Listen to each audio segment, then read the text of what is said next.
Norfolk police are looking for the person who shot and killed a 15-year-old, and tonight we're hearing a plea from a man who grew up in that very neighborhood and recently lost his own son in a similar act.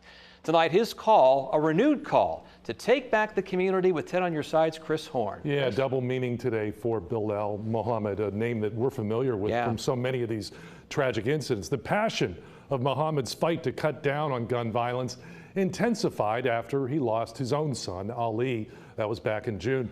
He knows the area around Vernon Drive, though. It's just off Campostella Road, all too well. Meanwhile, a neighbor says the violence involving young people has her shaken. I don't know what's happening to our children. Joan Spalding lives just a few doors away from where a 15-year-old was shot and killed Thursday on Vernon Drive. It's been her neighborhood now for more than 30 years. She says her heart goes out to the family. If it was my child or one of my grandchildren, I wouldn't be in my right mind today.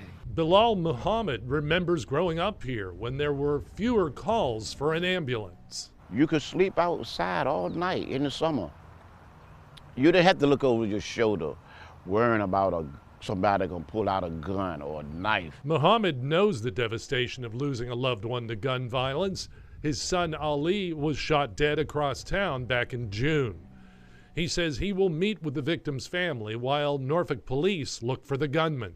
I was informed that there was some type of altercation went on, possibility of retaliation with these young guys, and the least little argument leads them to a weapon. And if you know anything about what happened yesterday afternoon on Vernon Drive in Norfolk, call the crime line or use the P3 Tips app. Now, coming up at 6, why Muhammad says we can't rely solely on the police to do the police work. Chris Horn, 10 on your side.